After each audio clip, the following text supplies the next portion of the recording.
acquiescing to them. They want to sell uranium to Iran. That's enriched, that's a bitch. Now we gotta teach a lesson to them.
Hi, this is D.E.Snyder, back on the air with the Canary Chronicles at ucy.tv.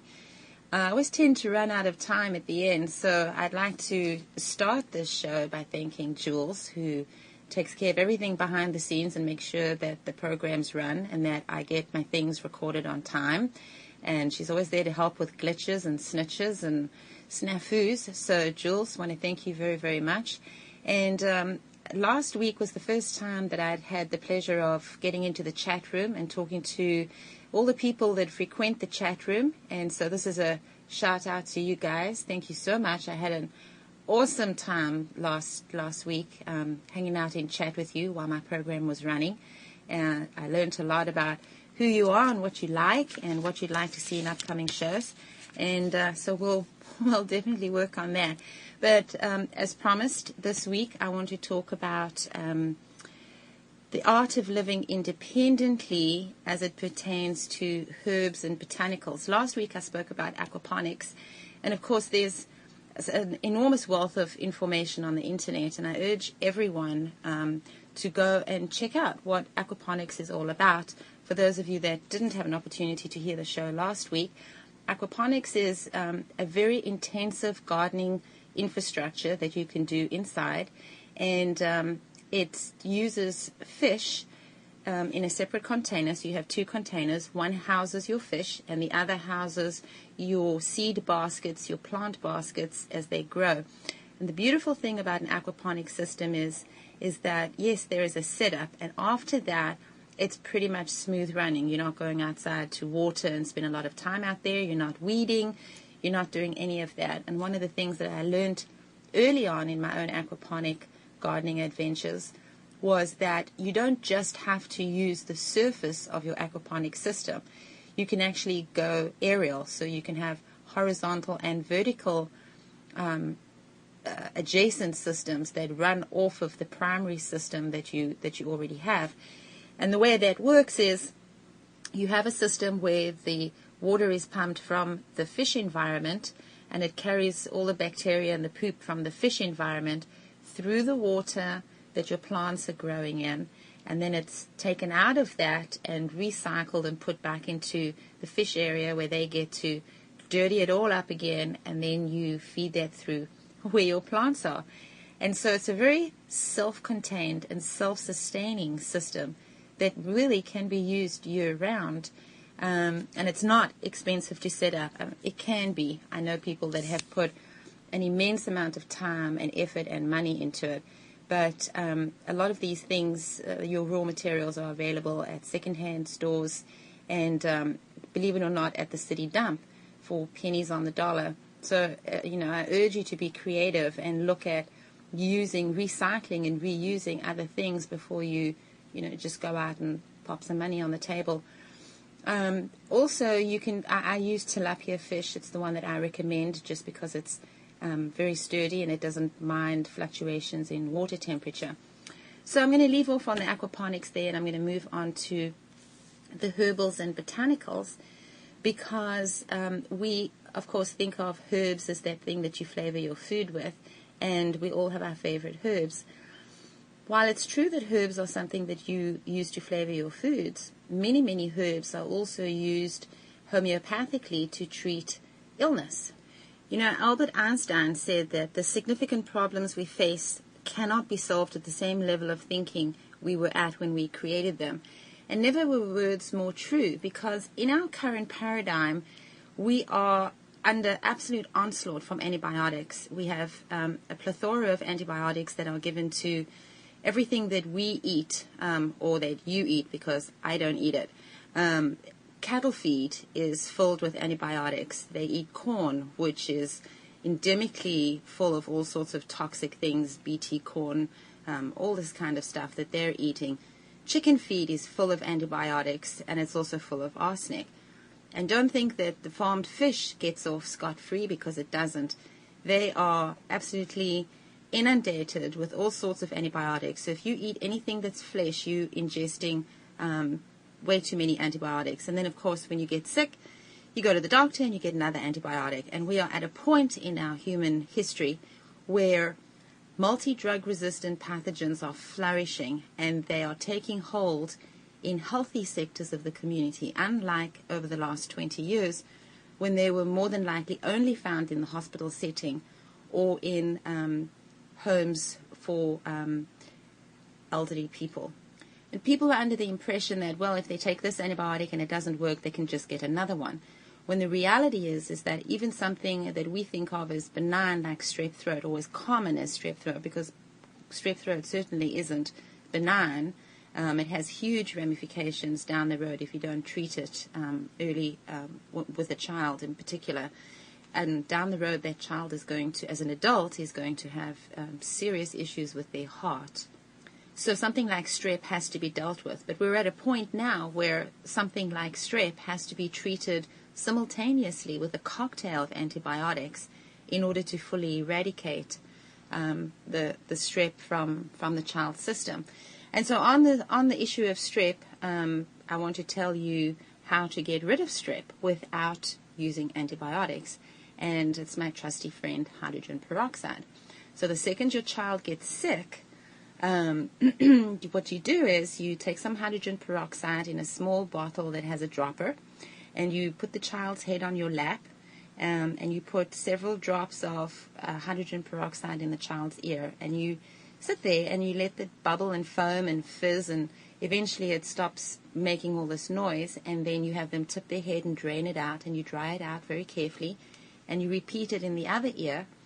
And then when they're done, you take a teaspoon of hydrogen peroxide and 2 teaspoons of water in a small cup, like a shot glass, and you have them put that in their mouth. And you can only do this with a child that's old enough to understand that they really can't swallow the stuff. So they pretty much, by the time they're 3, they can do this.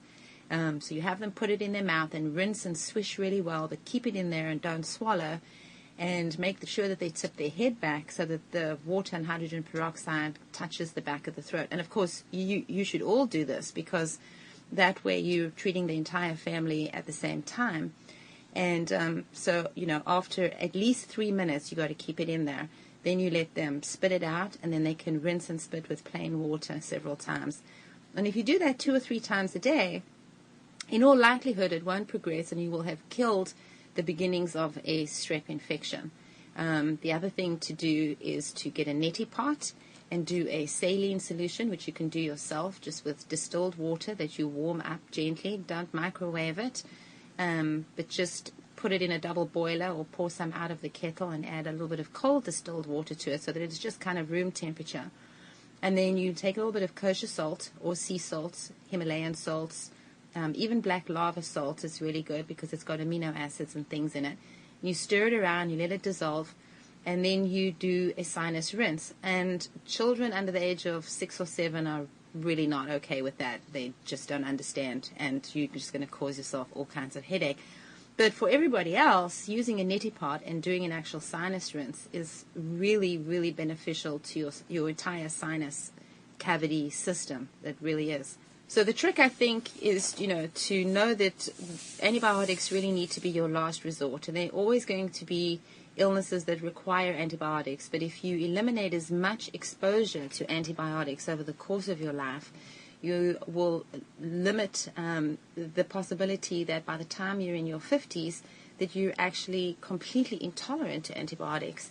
What we're seeing now in the industry is people in their 50s and 60s that are suddenly life-threateningly allergic to antibiotics that over the course of their lives they tolerated really well.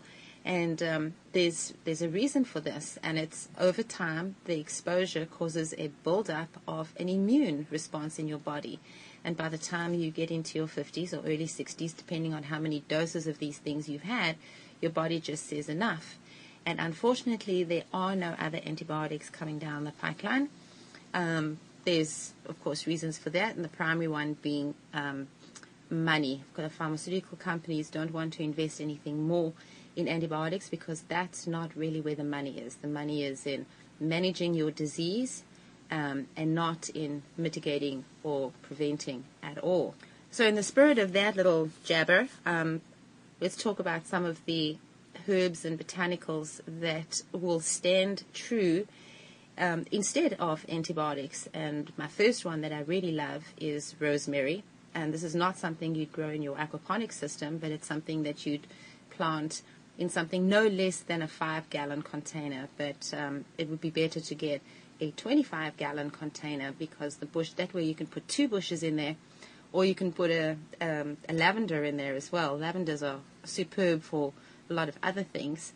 And although you can get lavender oil, you'd have to plant at least 7 lavender bushes in to be able to harvest enough of the oil from the bud and some of the leaf to really make it worthwhile. The lavender bush is kind of stingy with its oils.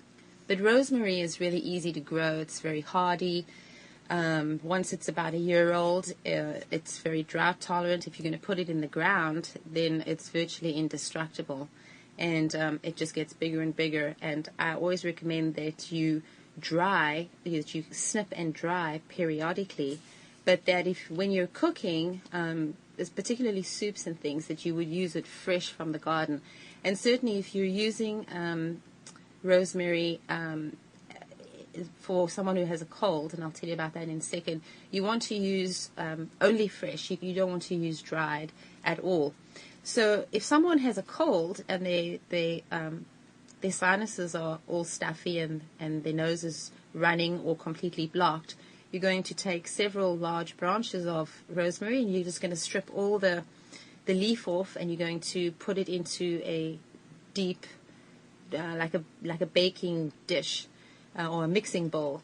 And you're going to mash it up with a wooden spoon so that you really break the leaves, and then you're going to pour some boiling water from the kettle over it, add a tablespoon of magnesium salts, and then put your sick person in front of a table, sit them on a chair and put the bowl there and cover them up with a towel so that they and the bowl are under the towel, and you have them just breathe, not heavily or any particular way, but to just breathe, and you make sure and hand them a box of tissues, because that should really get the sinuses running and moving and help them to clear their sinuses, because the biggest enemy to the sinuses is a blockage, and that's when bacteria proliferate. So you always want to encourage someone with a cold to blow their nose often, wash their hands frequently, cough into their elbow, yada yada, we know all that stuff.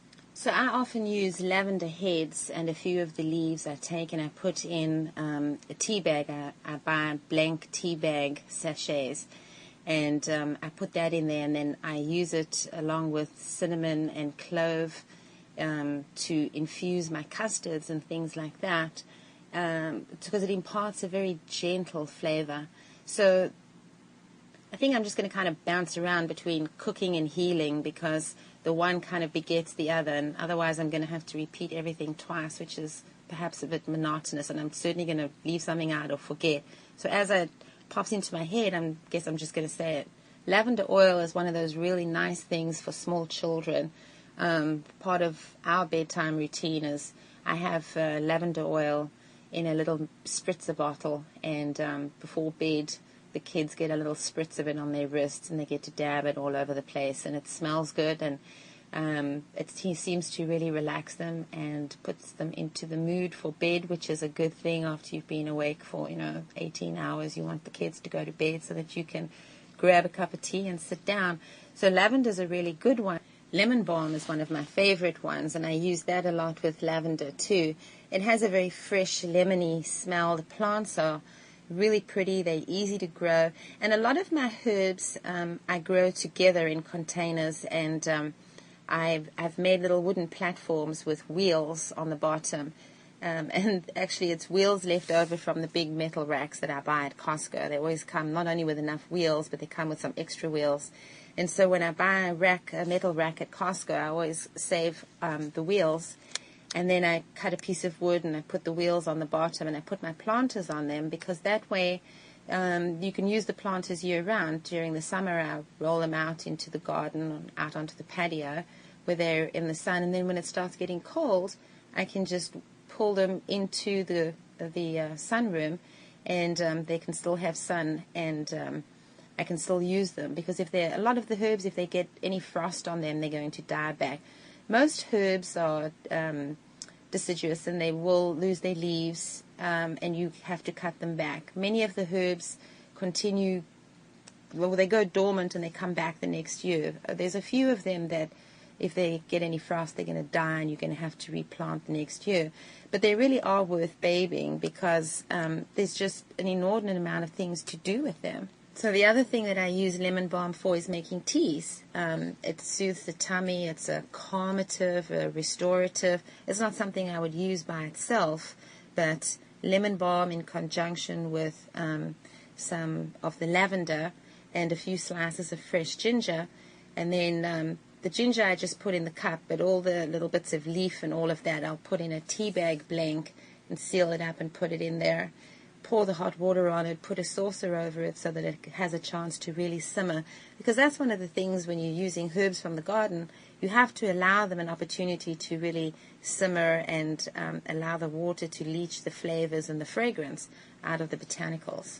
Lemon balm is also very good as one of the ingredients in a hand lotion, and hand lotions are really easy to make. You can just take a little bit of olive oil, and if you take a quart canning jar, and you fill it halfway with lemon balm and lavender and comfrey leaves, and I'll talk about comfrey leaves next, and you just kind of pack it halfway with all of your leaf material, and then you fill the jar up to within an inch of the top of the jar with olive oil, and you seal that, and then you just leave it on the counter, and every day you make sure that you flip it over and shake it around. It's one of my kids' favorite jobs is, let me help you shake that jar, Mom.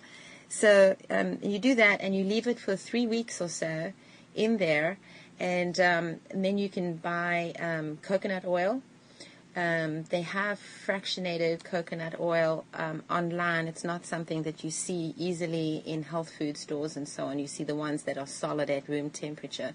But you can get fractionated coconut oil, which is runny at room temperature, and you can add the olive oil to that. Or you can put your regular coconut oil, which goes solid at room temperature, in a double boiler, and let just on very low, because it doesn't take much to make it go runny, and then you add you pour all your olive oil that's been infusing with all of your botanicals for a few weeks, you pour through a strainer into the coconut oil, and then you just stir it up really well, and decant it into another glass jar. And for oils and for tinctures and things like that, never use plastic. I know that there's all these different numbers, and they say that, this plastic's food grade and that plastic's okay for things you're going to put on your skin. But to my mind, you can no longer trust the industry to manage itself. It's done an abominable job. And so I just prefer glass for everything. And as I had said before, anytime you buy foods, jams, honey, even from your local farmer's market, he's going to give it to you in a glass jar.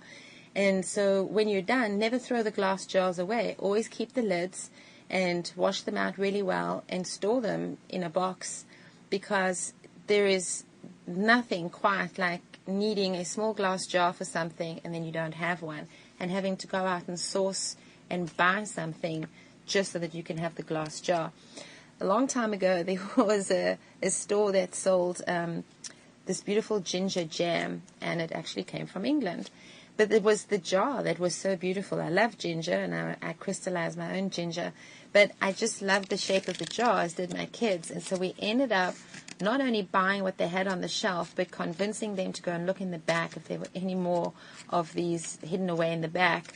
And there were. And so we walked out of the store with about 16 jars of this ginger jam so that we could have the jars. They really were pretty, and I never saw anything like it since.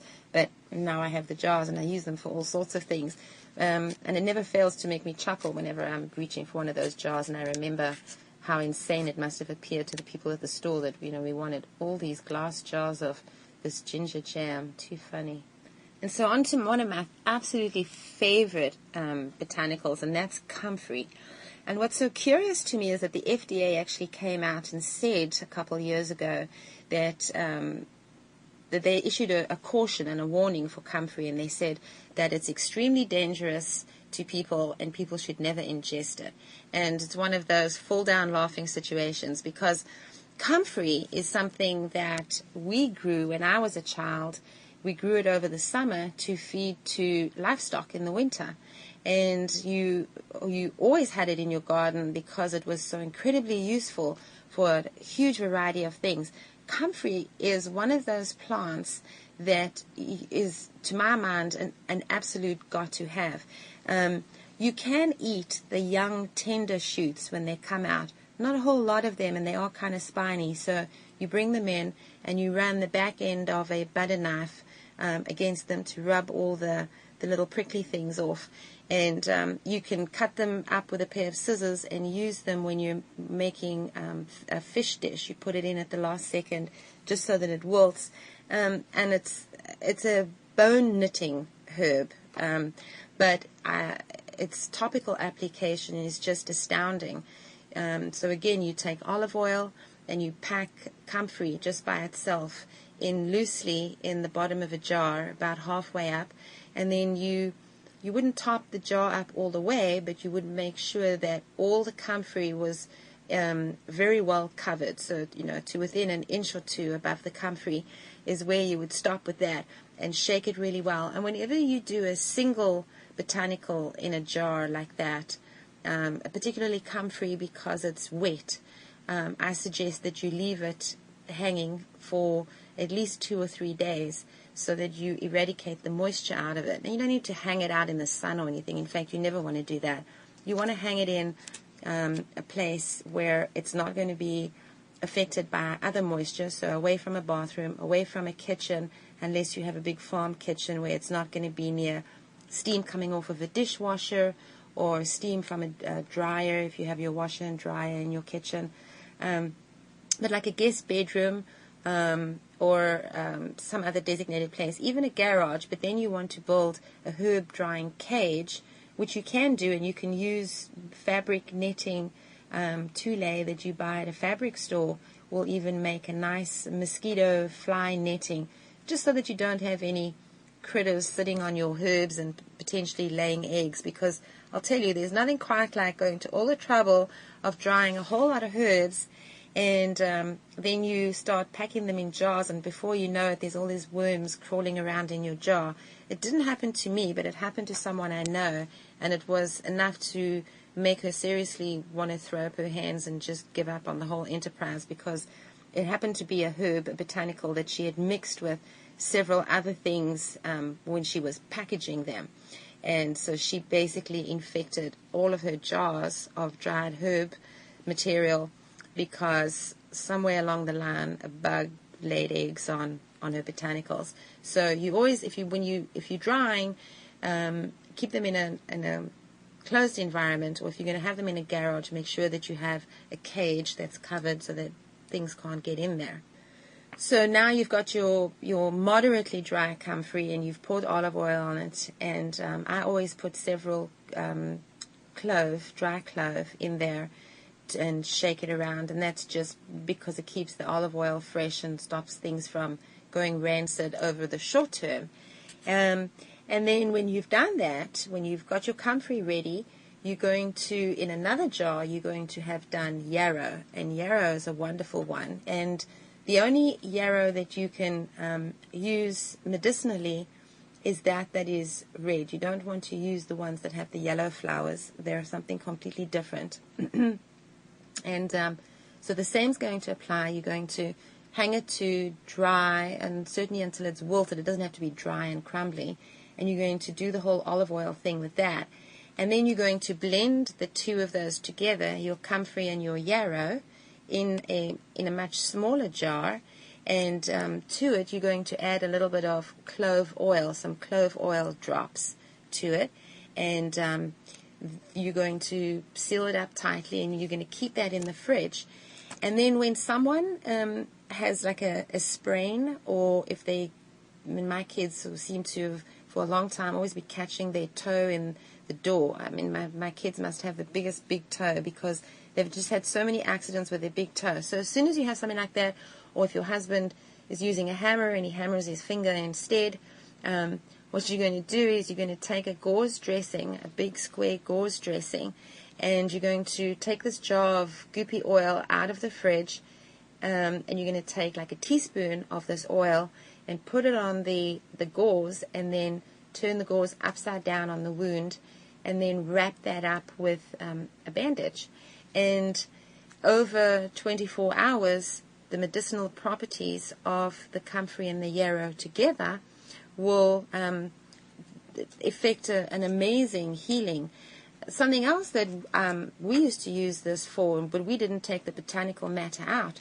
We actually kept all the goopy botanical stuff in the jar, and we would, if a horse got, they'd get scratches from the fencing. For we used to have this terrible wire fencing with these huge barbs on it, and sometimes the horses would get quite serious nicks. So then you would take some of the actual plant material and pack the plant material into the wound. And what that does is it stops the infection that's in the wound from perpetuating, from continuing, and it keeps the flies and things from sitting on the wound, and it encourages healing from the inside. So instead of getting a scab over the wound, and then potentially an infection that brews underneath, where you then have to go in and lance it and squeeze it out, and treat it that way, if you stick the botanical material in the wound, and you can do this for a dog or a cat. I've never done it to a guinea pig, but I have done it to a goat, and nor have I done it to a duck. I'm thinking of my animals and other potentials. I wouldn't do it to my child, and I wouldn't do it to a husband, but certainly for your livestock, this would be. I'm so busy umming here. I got these two kittens on my lap, and they were on my lap last week too. But in this last week, they've grown so much. They're tiny, tiny, tiny. And I'm holding two bottles in one hand, and I got these two little kittens on my lap, and I suddenly became aware of the fact that the bottles are empty, and they're sucking and hiccuping. So I'm going to pause so that I can go and deal with these. I don't know if any of the sound that they're making is coming through on the recording, but I'll be right back. All right, we have those kittens all squared away and tucked away. So that's it, I think, on the Comfrey and the Yarrow. You can absolutely eat Comfrey. You absolutely should have it. And it does die back in the winter, and then it comes right back up in the spring. And every year it gets bigger. And what I've noticed happening over the last several years is it's very, very extremely difficult to find the seed. So if you have some clumps of it, be a doll and put at least one of your clumps up on Craigslist under the farming section so that we can keep this in the public domain, because the FDA has now put it on its caution list, and they would like nothing more than to extract it out of public domain, because the pharmaceutical companies are all eyeing Comfrey for for its healing properties, for its ability to heal sprains, and as a disinfectant. There's two patents, or maybe there's three. There's two patents pending, and one is in a clinical trial right now using Comfrey. And what pharmaceutical companies do is they look at all of the different botanicals that exist and look at all of their different healing properties and decide which ones work best for them, and then they start slowly extracting it out of public domain. And a great example of that is artemisinin and anua, which is one of my favorite topics of conversation. But I'm not going to go there, because if I do that, we're going to be stuck on that topic for like the next 20 minutes. But artemisinin and anua, I have to tell you just briefly, the World Health Organization announced several years ago in 2004, end of 2003, that artemisinin and anua was the first line of defense against malaria. And this was very historical, because it's the first time ever that the World Health Organization has named a botanical as an integral part of treating any kind of disease, never mind the first line of defense against the disease. And immediately that they did that, all artemisinin and anua disappeared out of public domain, where it has been throughout mankind's history, and you can no longer get the seed for it. And there's all sorts of misperceptions and outright lies circulating, courtesy of the pharmaceutical industry and the World Health Organization, regarding artemisinin and anua. And it's a most amazing botanical, but I want to talk about that another time when I'm talking about cancer, because that's where its application lies. So let's talk about dandelions. Now, of course, Monsanto would have you believe that dandelions are terrible and you need to get Roundup so that you can go and squirt Roundup all over your yard and kill off all the dandelions that are growing in your grass, when really nothing could be further from the truth. A healthy grass should have a good spread of dandelions in them, because they're a nitrogen-fixing plant, and they are extremely, extremely good for you to eat. The ones that you get in your grass are relatively small, whereas if you actually plant a crop of dandelion, which you can't do in your aquaponics system either, but you can do it outside in a vegetable garden, and you can also grow it in a tunnel system for to eat during the winter. But dandelion leaves, especially the young little shoots, are excellent in a salad, and you just eat them raw like that. The little flowers are great too. I mean, my kids eat them. The goats would love to eat them. Well, the kids won't let them. But there's not a part of the dandelion that's not edible, and that would include the root.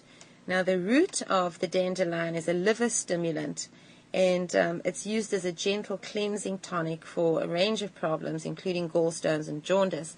So if you pull up the root, you want to wash it off carefully, and if you're going to use it right away, you're just going to use one little slice of it, and you can eat it.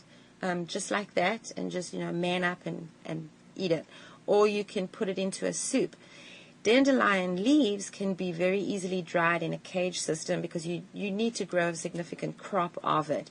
You really want to spread seed across an area no smaller than 2 feet by 2 feet, so that you have a goodly amount to harvest. And they dry extremely well. And then once you've dried them, it's one of those things where you can just take the whole lot and chop it up with a pair of scissors and put it in a nice big jar. And what I do is I save all the little desiccant bags, little plastic desiccant things that come in the packs of seaweed that we've eaten over the years. Every pack of seaweed that you buy at Trader Joe's or at Costco has their own little individual packet in there. And so we've saved them, and I swear we have hundreds of these things. And so whenever I am about to close another jar of anything that I've dried, I throw in one of those little desiccant packets just as a precaution. Now, if you don't have those little desiccant packets, what you can do instead is take an empty tea bag and fill it with some grains of rice, like a tablespoon of rice, and seal it and staple it closed, or several pieces of elbow pasta or something, and half a teaspoon of salt. And then likewise, you would just fold it over and give it a few staples and put it in the bottom of the jar, and then fill it with, either your rosemary or your dried lavender heads or your dandelion greens that you've dried, or any of the things that you're going to dry. Now, dandelion leaves are also very rich in potassium, which is frequently lost with urination. So every time you pee, you're peeing potassium, and your body needs to maintain a certain balance of potassium.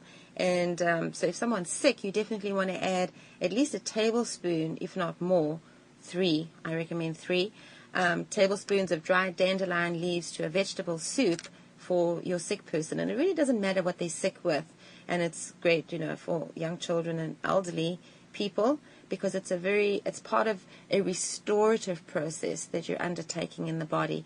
And that's the thing with food, let thy food be thy medicine. And so this is really what this whole paradigm is about, taking back your independence and living an independent lifestyle as opposed to living a lifestyle where you're prepping, because you can't prep with cans of food. Cans by definition. I hate cans.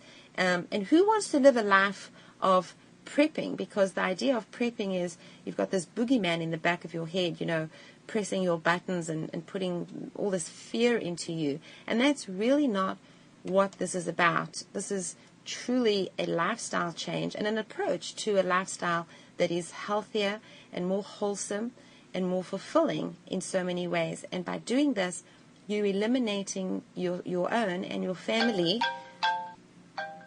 or rather, we'll cut back on your family's exposure to all the chemicals that they're inundated with. Because a certain amount of it you just can't help. I mean, we live in the real world. We go out into real places. Your kids go to school. They go to friends' houses. They're going to eat something at someone else's house. And, of course, there's just nothing we can do about that.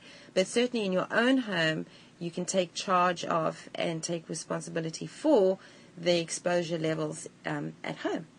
And then we come to garden thyme. Thyme is a very nice one. Thyme has thyme. All right, funny enough, that was kind of silly. The plant thyme has an interesting provenance, which I shouldn't get into because I'm going to get off topic here. But there's a lot of different thymes now. There's a lemon thyme, and there's a spearmint thyme, and there's a peppermint thyme, and they really are all unique.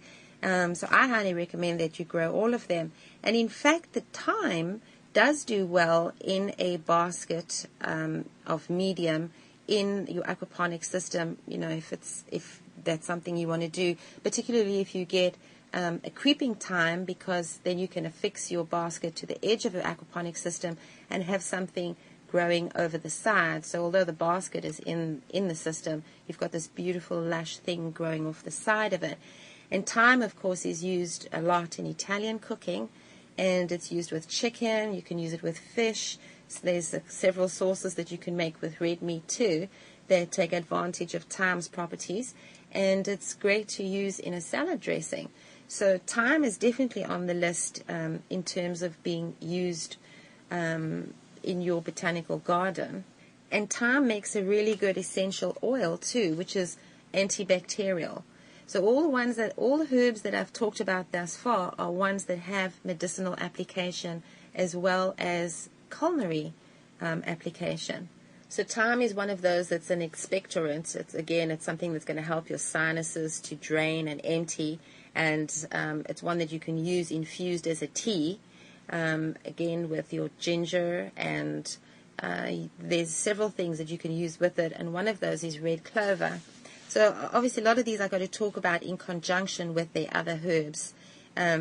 red clover that we use now medicinally was mainly used in the past as a fodder crop for cattle, and it's also known as meadow trefoil or the three-leaf grass. Now, red clover is interesting because it has these tiny little sort of pinkish, very tight-budded flowers that erupt, and I use the flowers for lots of things. You can pick them and you just let the little flower heads dry on their own, and I make my own tea blends. So I have a jar where I've got different blends of things in one jar, and then I have all the individual herbs in other jars. I like to keep all my herbs separately and then do my own mixes. So, and that, of course, is personal and depends on how much of it you're going to use. There's no good growing all these things if you're not going to use them. And it's also no good blending all these things if the blend is going to sit there and you're only going to use the individual herbs. So it's a trial and error thing. And over time, you learn, what you like, what flavors you like, what complement each other for you. It's a very individual thing for people. Now, the fresh flower of the red clover is amazing, because if a child or an adult has an insect bite or a sting, you can grab one of those flowers and crush it between your fingers and then press it on the sting, and it works really well at relieving the pain, particularly for mosquito bites. Another thing that works really well for stings, bee stings, spider bites, and things like that, is if you have good quality small vitamin C pills. The ones that come, not the ones in capsule, but the little hard pills, because you can crush it between 2 spoons, add a little bit of water and make a little paste, and you put it on the bee sting or the wasp sting, and it takes that pain away immediately. So red clover, of course, goes with thyme, but red clover also goes with elderberries. Now, for those of you who don't know, perhaps, elderberries are what are used in Sambuco elderberry juice, and it's very expensive in the store, and you're getting a very diluted product. It would be far better if you were to buy the elderberry bushes, and you can buy them now in late fall, and plant them and mulch them really well, and then in early spring they'll just start growing.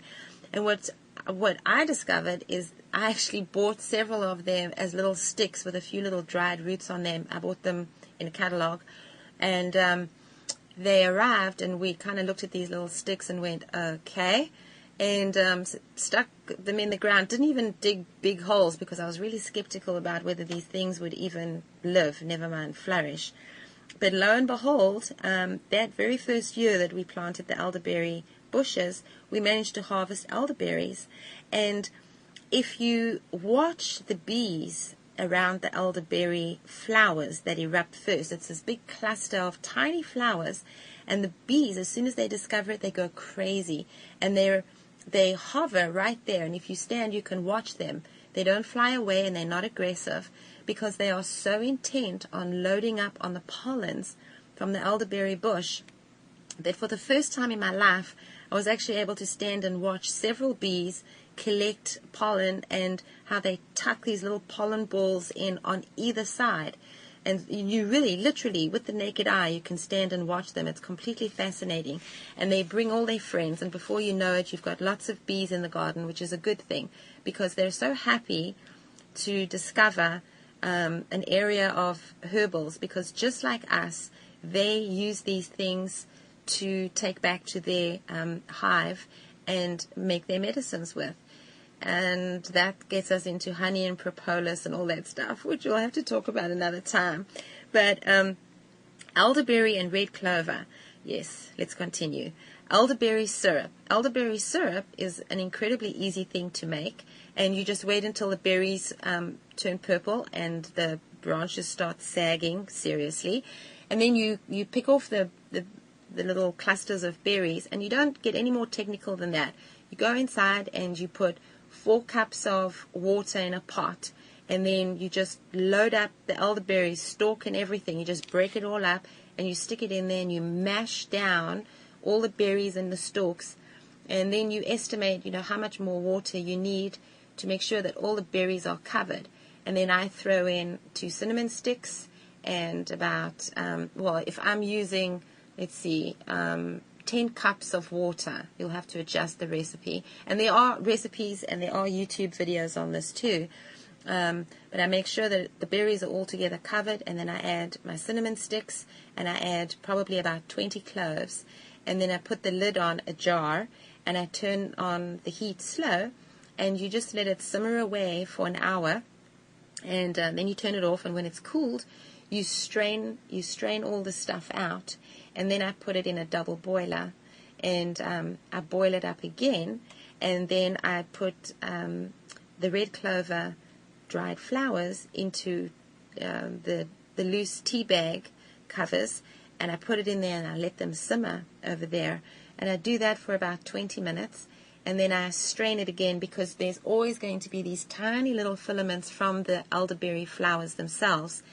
And so once I've done that infusion, then I add several tablespoons of honey to the mixture, because otherwise it tastes really horrible. And ultimately what your syrup, your Sambuco syrup, is going to be for is to serve several functions that all have to do with a cold or adrenal fatigue. So, if you've been under a lot of pressure at work, or you haven't gotten a lot of sleep, elderberries have a lot of vitamin C in them, and they also have natural cyanide, which is actually good for you and your children. So what you're doing is like a natural cough syrup and immune booster.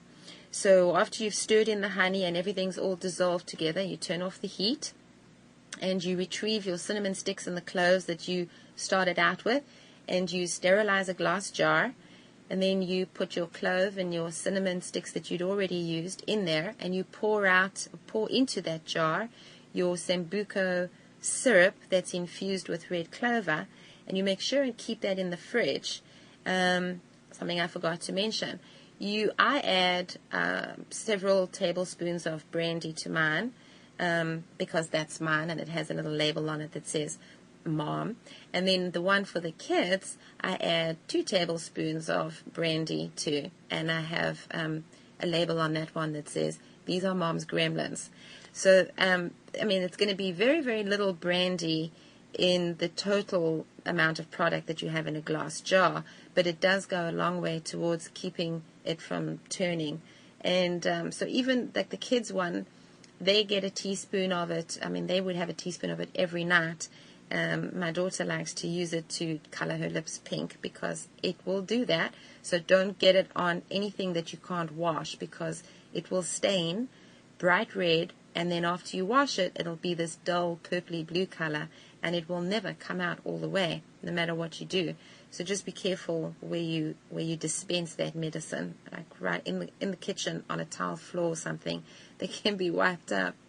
And so it behoves me to talk just briefly about honey, insofar as I urge you to not buy honeys from your big box grocery stores ever, because a study that was done last year in 2012 showed that 100% of honey sold in grocery stores was either diluted or was in fact not honey at all. So the best bet is to buy your honey from Whole Foods or Trader Joe, or online. There are bee companies online that sell direct to consumers, or to go to your farmer's market and buy there. And yes, it is more expensive at farmer's markets. I have found that.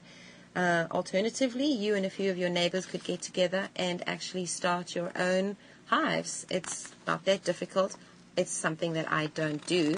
But we do have hives in the neighborhood, and we all share in the bounty that comes from it. And then I want to talk about juniper berries. So you can buy junipers at a nursery, but just make sure that it's something that hasn't been sprayed, because often the plants that you get at a nursery are left over. They were 4-inch pots a few years ago, and then they potted them into gallon containers as leftovers.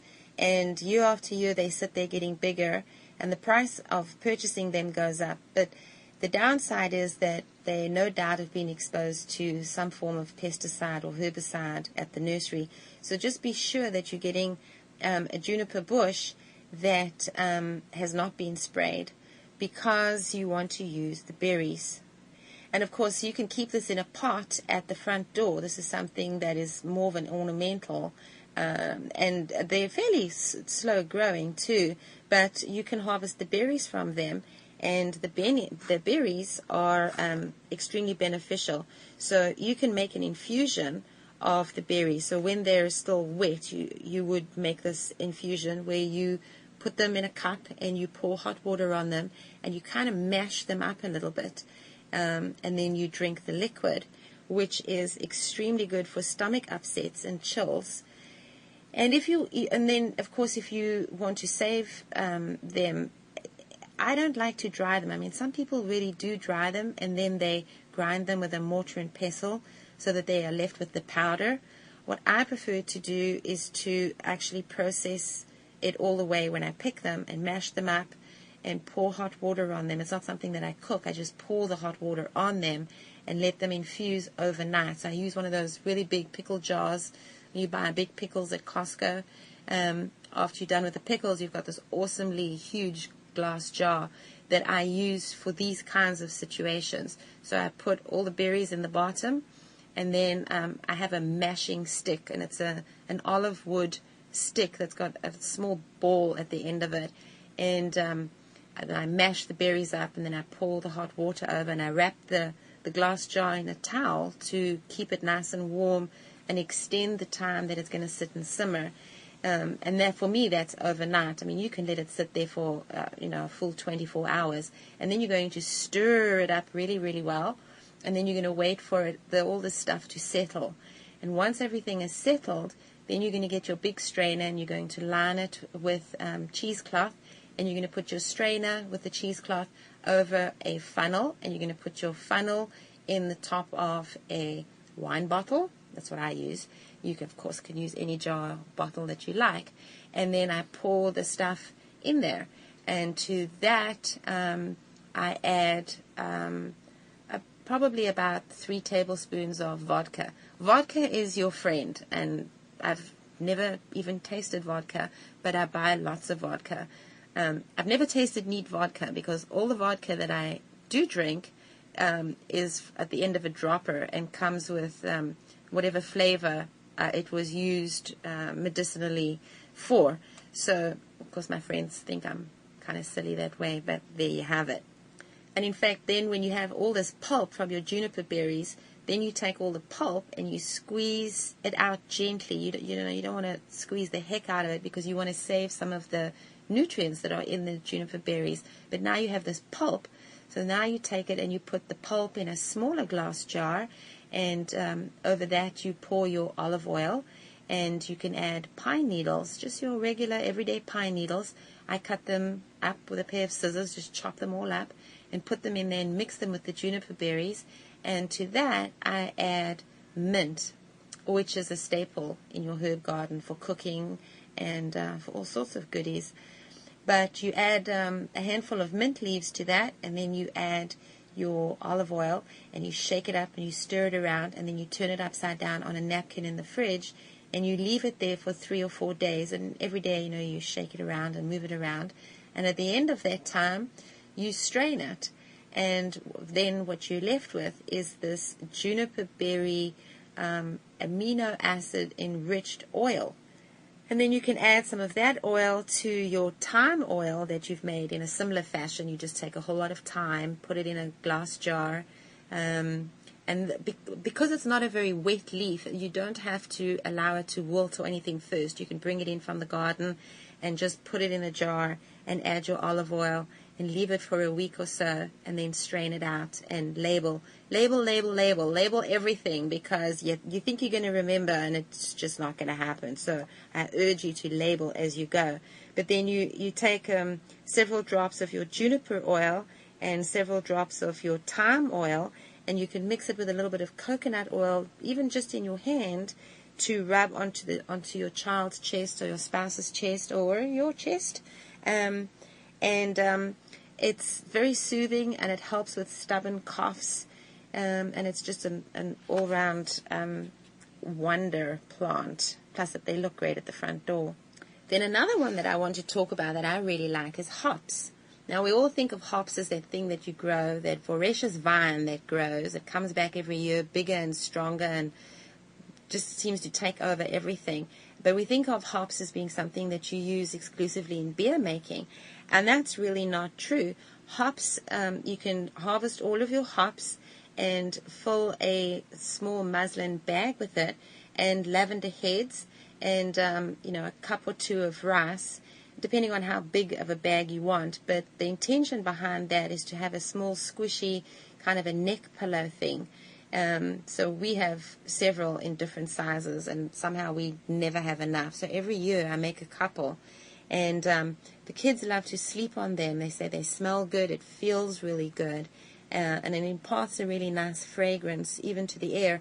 And what's interesting is you can use them for a few years, because what I do is I mist them slightly with a little bit of lavender oil after I've taken it out of the microwave. Yes, I am weak. I am woman. I have microwave. But I use it for things like that. I never warm up food in it, and I never cook with my microwave. But I do use it to heat up my hops bags or my rice hulls bag that we use to put on sore knees or to put under sore feet that have been standing all day, things like that. So for hops, it's a great plant to use the actual little hops flowers themselves. They're very pretty, and I use them for a tea. So when you know that you're really overtired, where you think I'm not going to be able to fall asleep tonight, you can take 5 or 6 hops flowers and you steep them in a cup of tea.